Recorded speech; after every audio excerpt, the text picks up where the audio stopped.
Una decisión fiscal de apenas unas líneas cambió para siempre el mapa industrial de Norteamérica y convirtió a México en el destino soñado por miles de empresas multinacionales.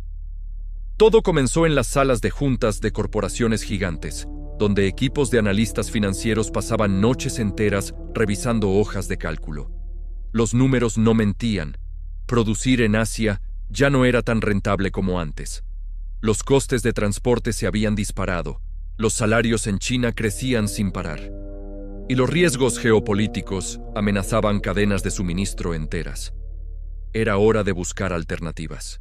En esas reuniones estratégicas, los mapas del mundo se extendían sobre mesas de caoba, mientras directivos señalaban países con rotuladores de colores. Brasil, demasiado burocrático. Colombia, infraestructura limitada. Argentina, inestabilidad económica. Pero había una opción que destacaba por encima del resto: México. Lo que muchas de estas empresas no sabían entonces era que el gobierno mexicano había estado trabajando en silencio durante meses en lo que algunos economistas consideran la estrategia fiscal más inteligente de la última década. No se trataba de regalar dinero a diestro y siniestro, sino de crear un ecosistema irresistible para el capital inteligente. Según análisis recientes de instituciones como el Instituto Mexicano para la Competitividad, el punto de inflexión llegó cuando México implementó una serie de ajustes fiscales que parecían menores en papel, pero que en la práctica revolucionaron las reglas del juego. La reducción del impuesto sobre la renta empresarial del 30% al 25% en zonas económicas especiales fue solo el primer movimiento de una partida de ajedrez mucho más compleja. Pero el verdadero golpe maestro vino con los incentivos regionales.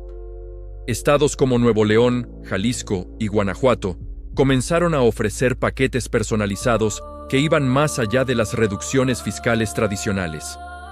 Hablamos de créditos fiscales por creación de empleo, exenciones temporales en impuestos locales y algo que resultó ser crucial: la promesa de seguridad jurídica. La seguridad jurídica. Ese concepto que suena aburrido pero que mantiene despiertos por las noches a los directores financieros, se convirtió en el elemento diferenciador. México no solo ofrecía incentivos atractivos, sino que garantizaba que las reglas del juego no cambiarían de la noche a la mañana. Contratos estables, marcos regulatorios predecibles y tribunales especializados en controversias comerciales. Los resultados no se hicieron esperar. Algunas teorías sugieren que el sector automotriz fue el primero en detectar esta oportunidad dorada.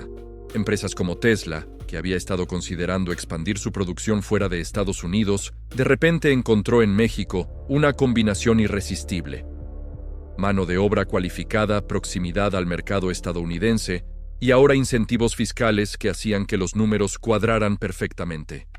Según reportes de la Secretaría de Economía mexicana, en los primeros 6 meses, tras la implementación de estas medidas, la inversión extranjera directa en el sector manufacturero creció un 42% comparado con el mismo periodo del año anterior.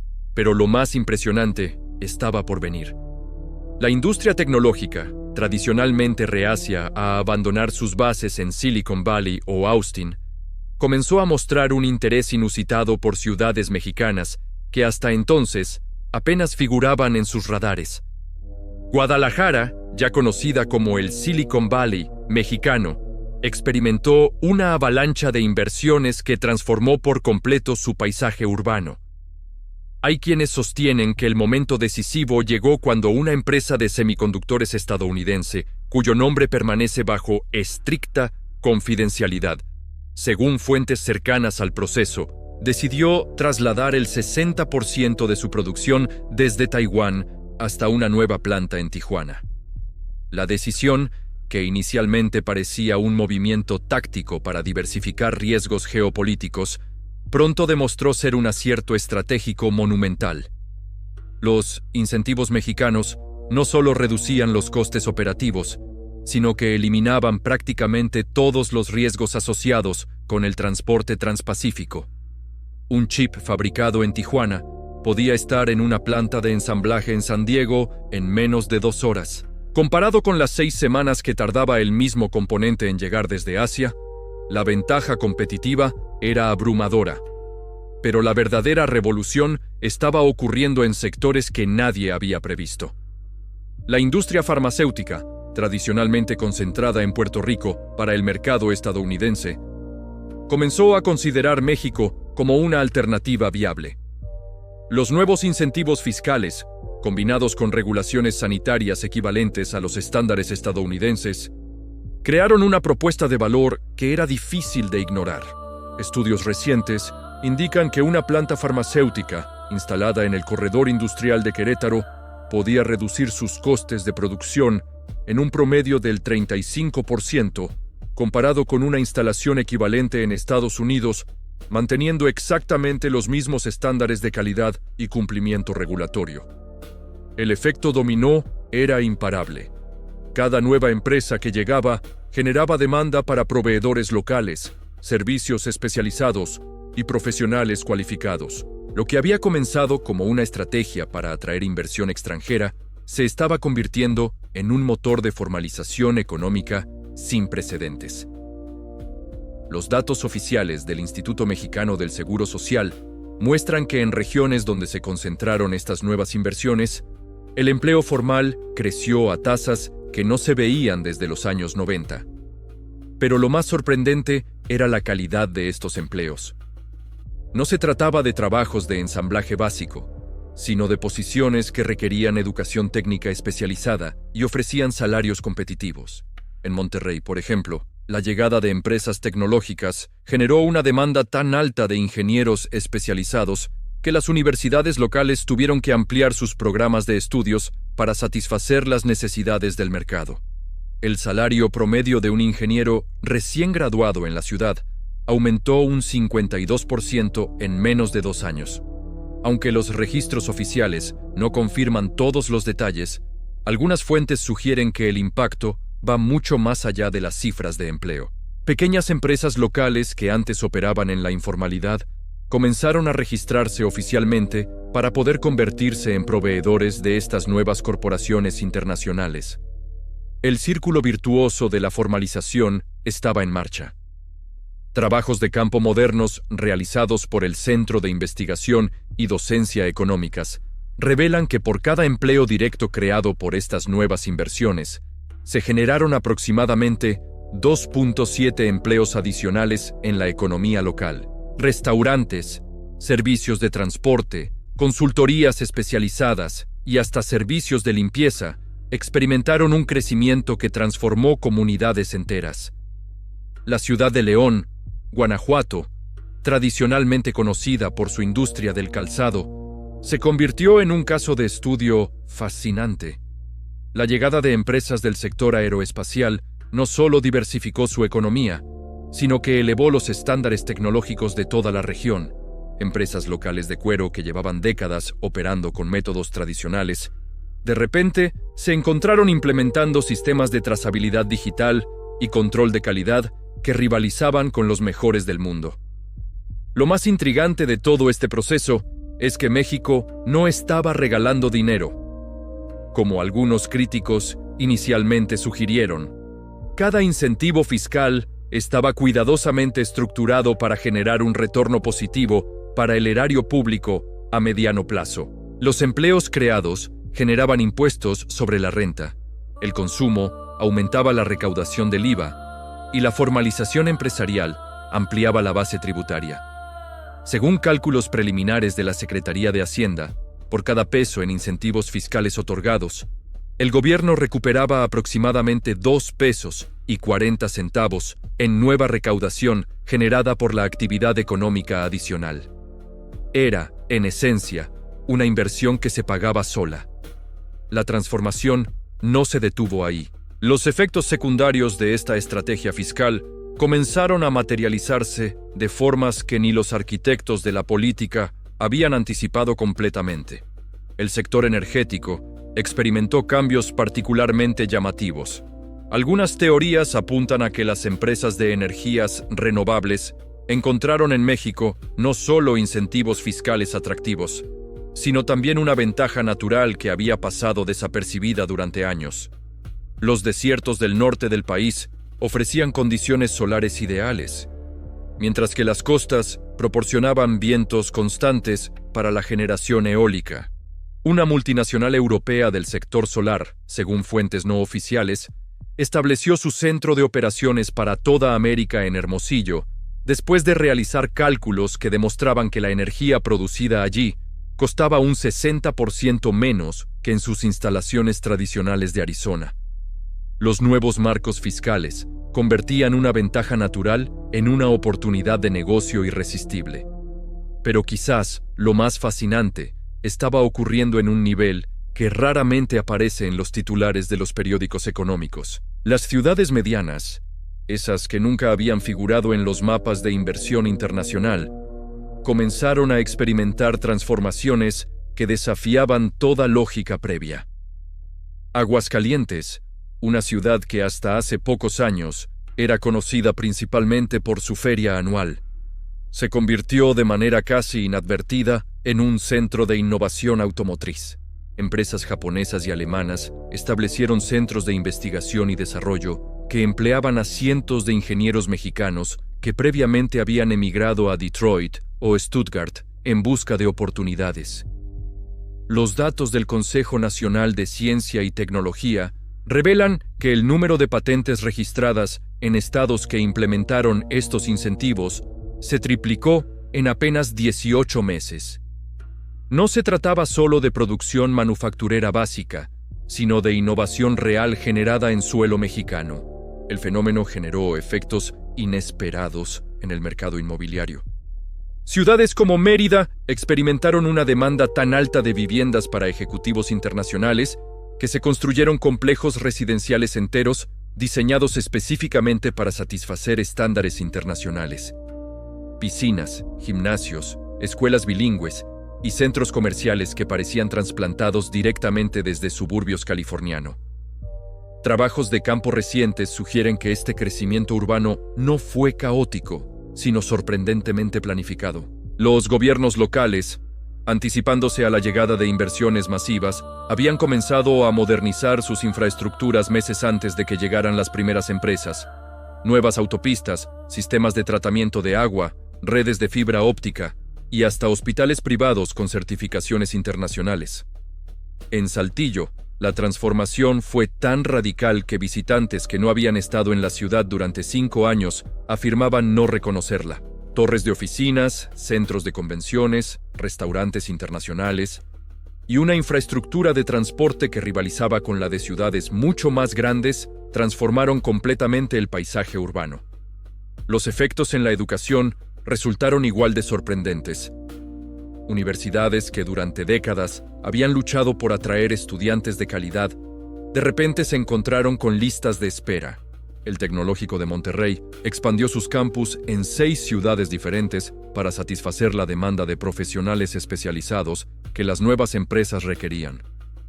Programas de estudios que antes se consideraban demasiado especializados para el mercado mexicano, como ingeniería aeroespacial o biotecnología, comenzaron a registrar tasas de empleabilidad del 98%. Estudiantes recién graduados recibían múltiples ofertas laborales antes incluso de terminar sus tesis. Aunque los registros oficiales no detallan todos los aspectos, hay indicios de que el impacto se extendió hasta sectores aparentemente no relacionados. La industria gastronómica local experimentó una revolución silenciosa pero profunda. Restaurantes que servían comida regional comenzaron a recibir clientes internacionales con paladares completamente diferentes, lo que generó una fusión culinaria única. En Puebla, chefs locales comenzaron a experimentar con técnicas moleculares aplicadas a recetas tradicionales mexicanas. El resultado fue una nueva cocina que atraía no solo a ejecutivos extranjeros, sino también a turistas gastronómicos de todo el mundo. Algunos restaurantes de la ciudad comenzaron a aparecer en guías internacionales especializadas. El sector retail también experimentó transformaciones inesperadas. Centros comerciales que habían sido diseñados para el mercado local se encontraron atendiendo a clientelas con poder adquisitivo muy superior al promedio. Marcas internacionales de lujo que nunca habían considerado establecerse fuera de Ciudad de México o Monterrey, comenzaron a abrir boutiques en ciudades de 500,000 habitantes. Los sistemas bancarios locales tuvieron que adaptarse rápidamente a esta nueva realidad. Sucursales que tradicionalmente manejaban operaciones relativamente sencillas, de repente se encontraron procesando transferencias internacionales millonarias, créditos corporativos complejos y servicios financieros especializados que requerían personal altamente capacitado. Según informes del Banco de México, el volumen de operaciones financieras internacionales en ciudades medianas creció un 230% en el periodo inmediatamente posterior a la implementación de los incentivos fiscales. Bancos regionales que llevaban décadas operando con márgenes modestos, de repente se encontraron gestionando carteras de inversión comparables a las de instituciones metropolitanas. La infraestructura aeroportuaria tuvo que expandirse de manera acelerada. Aeropuertos que anteriormente operaban 3 vuelos comerciales al día comenzaron a recibir jets privados corporativos con frecuencia diaria. El Aeropuerto Internacional de Querétaro, por ejemplo, tuvo que construir una terminal ejecutiva completa para manejar el tráfico de aeronaves corporativas. Estudios aeronáuticos indican que el tráfico de vuelos de negocios hacia ciudades mexicanas medianas se incrementó en un 400%, convirtiendo rutas que antes eran marginales en conexiones altamente rentables para las aerolíneas comerciales. Los efectos culturales fueron igual de profundos, aunque menos cuantificables. Ciudades que habían mantenido tradiciones relativamente cerradas durante siglos, de repente se encontraron con poblaciones multiculturales, escuelas internacionales, centros culturales, festivales gastronómicos internacionales y hasta equipos deportivos que comenzaron a fichar jugadores extranjeros. En San Luis Potosí, la llegada de familias coreanas y alemanas generó una demanda tan específica de productos alimentarios especializados que se abrieron supermercados internacionales enteros dedicados exclusivamente a satisfacer estos mercados nicho. Lo que comenzó como una necesidad comercial terminó enriqueciendo la oferta cultural para toda la población local. Los servicios médicos especializados experimentaron una modernización acelerada. Hospitales privados comenzaron a implementar tecnologías que anteriormente solo estaban disponibles en las ciudades más grandes del país. Resonancias magnéticas de última generación, equipos de cirugía robótica y laboratorios con certificaciones internacionales transformaron la calidad de la atención médica disponible para toda la población. Hay quienes sostienen que el efecto más impresionante de todos fue el desarrollo de ecosistemas empresariales completamente nuevos.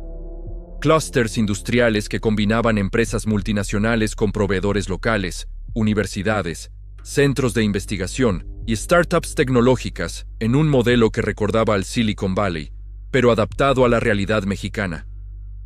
El Parque Tecnológico de Guadalajara se convirtió en el ejemplo más visible de esta tendencia. Lo que había comenzado como un proyecto gubernamental modesto, terminó albergando empresas que desarrollaban desde software para automóviles autónomos hasta aplicaciones de inteligencia artificial para diagnósticos médicos.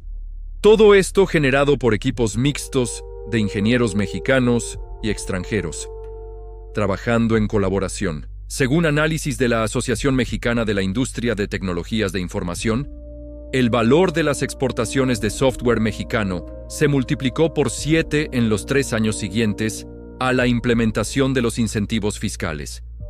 Pero lo verdaderamente revolucionario era que estos productos no se fabricaban en las capitales tradicionales, sino en ciudades que pocos habrían considerado centros tecnológicos. Los números finales, cuando comenzaron a consolidarse, revelaron una transformación que superó todas las proyecciones iniciales. México no solo había atraído inversión extranjera, sino que había logrado algo mucho más valioso: construir una nueva identidad económica que combinaba competitividad internacional con desarrollo local sustentable. Los economistas internacionales comenzaron a hablar de un fenómeno que jamás habían observado antes en América Latina. Mientras otras naciones luchaban con crisis inflacionarias y devaluaciones monetarias, México estaba experimentando algo completamente diferente: una estabilización económica que desafiaba todos los modelos tradicionales. La moneda mexicana, que históricamente había fluctuado de manera impredecible frente al dólar, comenzó a mostrar una estabilidad que sorprendió incluso a los analistas más optimistas. Durante 18 meses consecutivos, el peso mantuvo variaciones menores al 3%, algo que no ocurría desde los años 80. Esta estabilidad no era casualidad, sino el resultado directo del flujo masivo de divisas que generaban las nuevas inversiones extranjeras. Según algunos economistas especializados en mercados emergentes, México había logrado crear un círculo virtuoso que pocos países consiguen mantener durante periodos prolongados. Cada nueva fábrica que se instalaba no solo generaba empleos locales, sino que también incrementaba la demanda de pesos mexicanos para pagar salarios, servicios y proveedores locales. Esta demanda constante fortalecía la moneda de manera natural, sin necesidad de intervenciones gubernamentales artificiales. Pero los verdaderos cambios estaban ocurriendo a nivel microeconómico, en lugares donde las estadísticas oficiales raramente logran capturar la realidad completa. Pequeños pueblos, que durante generaciones habían dependido de la agricultura de subsistencia, de repente se encontraron integrados en cadenas de suministro globales. En el estado de Hidalgo, una comunidad que tradicionalmente se dedicaba al cultivo de maíz para autoconsumo, comenzó a producir componentes especializados para la industria automotriz. Talleres familiares que llevaban décadas fabricando herramientas artesanales tuvieron que modernizar sus procesos para cumplir con estándares internacionales de precisión y calidad. El resultado fue una transformación económica que elevó los ingresos familiares en un promedio del 300%. Trabajos de campo recientes, realizados en comunidades rurales, revelan patrones de cambio social que van mucho más allá de las cifras económicas. Jóvenes que anteriormente emigraban hacia Estados Unidos en busca de oportunidades laborales, comenzaron a regresar a sus pueblos natales. No regresaban derrotados, sino con ahorros, experiencia internacional y, sobre todo, con empleos mejor remunerados de los que habían dejado en el extranjero.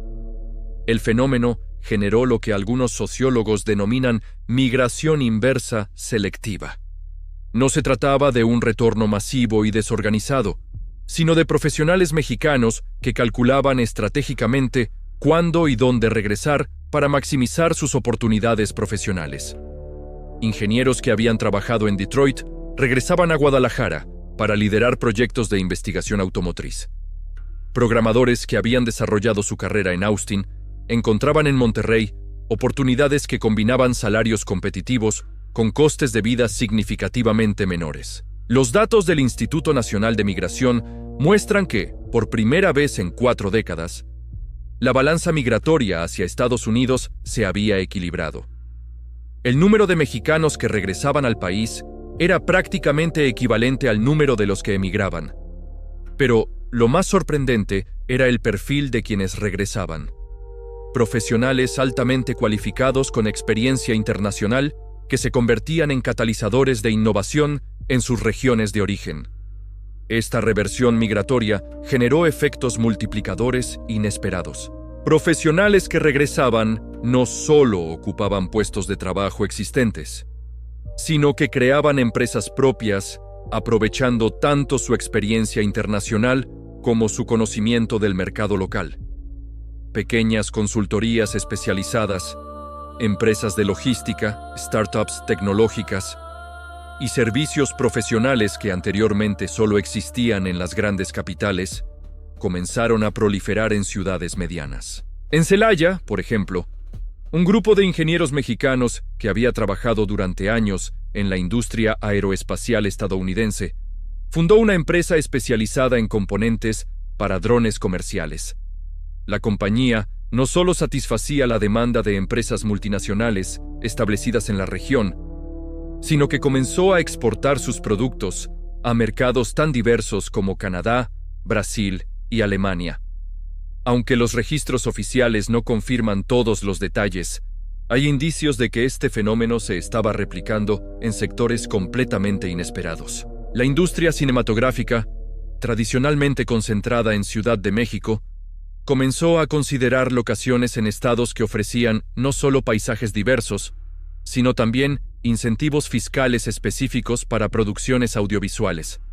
Estudios recientes de la industria del entretenimiento indican que el coste de producir una película en México se había reducido hasta un 40% comparado con producciones equivalentes en Los Ángeles, manteniendo exactamente los mismos estándares técnicos y creativos. Esto no solo atrajo producciones estadounidenses, sino que generó una industria local que comenzó a competir internacionalmente. Los efectos se extendieron hasta el sector turístico, pero no de la manera tradicional. En lugar de desarrollar más resorts en playas, México comenzó a atraer lo que los expertos denominan turismo empresarial sostenido. Ejecutivos internacionales que inicialmente viajaban por periodos cortos para supervisar nuevas inversiones, comenzaron a extender sus estancias y, en algunos casos, a establecer residencias permanentes. Este nuevo tipo de turismo generó una demanda completamente diferente de servicios. No se trataba de hoteles todo incluido, sino de apartamentos amueblados de larga duración, escuelas internacionales para sus hijos, clubs deportivos exclusivos y servicios médicos privados con estándares internacionales. Ciudades como Playa del Carmen se transformaron de destinos turísticos tradicionales en enclaves residenciales para profesionales internacionales. La transformación del mercado inmobiliario fue particularmente notable en ciudades que combinaban nuevas oportunidades industriales con calidad de vida elevada. Mérida, por ejemplo, experimentó un boom inmobiliario que no se basaba en especulación, sino en demanda real generada por profesionales tanto mexicanos como extranjeros, que buscaban un equilibrio entre oportunidades laborales y vida personal. Según análisis del sector inmobiliario, los precios de viviendas de gama media-alta en estas ciudades crecieron de manera sostenida, pero controlada, evitando las burbujas especulativas que habían caracterizado otros booms inmobiliarios. La demanda estaba respaldada por empleos reales y salarios competitivos, lo que generaba un crecimiento orgánico del mercado. Los cambios más profundos, sin embargo, estaban ocurriendo en el tejido social de estas comunidades. Generaciones de familias que habían vivido con la expectativa de que sus hijos más talentosos emigrarían en busca de mejores oportunidades, de repente se encontraron con que esos mismos hijos podían desarrollar carreras exitosas sin alejarse de sus raíces. Esta transformación generó lo que algunos antropólogos sociales describen como revitalización cultural selectiva. Tradiciones locales que habían estado perdiendo relevancia entre las generaciones más jóvenes comenzaron a resurgir con nuevos significados. Festivales regionales que atraían tanto a residentes locales como a expatriados internacionales. Gastronomía tradicional que se sofisticaba sin perder su autenticidad. Artesanías locales que encontraban mercados globales a través de plataformas digitales gestionadas por jóvenes con educación internacional. El caso más fascinante ocurrió en Oaxaca, donde la combinación de nuevas oportunidades económicas con un patrimonio cultural excepcional generó un modelo de desarrollo que comenzó a ser estudiado por organismos internacionales. Jóvenes oaxaqueños que habían estudiado en universidades estadounidenses regresaban no solo con títulos profesionales, sino con redes internacionales que facilitaban la exportación de productos locales a mercados premium globales. Mezcal artesanal producido por métodos tradicionales comenzó a competir con whiskies escoceses en mercados de lujo. Textiles elaborados con técnicas prehispánicas encontraron demanda en boutiques de Nueva York y París. Pero lo más impresionante era que estos productos mantenían su autenticidad cultural mientras alcanzaban estándares comerciales internacionales. Algunos economistas sostienen que México había logrado algo que pocos países en desarrollo consiguen: industrializarse sin perder su identidad cultural. Las nuevas fábricas y centros tecnológicos coexistían armoniosamente con tradiciones que se remontaban a siglos atrás. Era como si el país hubiera encontrado una fórmula para modernizarse sin occidentalizarse completamente. Los últimos datos disponibles revelan que esta transformación había alcanzado un punto de no retorno. México no solo había cambiado su posición en los mercados globales, sino que había redefinido completamente las expectativas de lo que un país de ingreso medio podía lograr en la economía mundial. Y todo había comenzado con una decisión fiscal de apenas unas líneas que nadie esperaba que cambiara tanto el curso de una nación entera. La verdadera revolución, sin embargo, apenas estaba comenzando.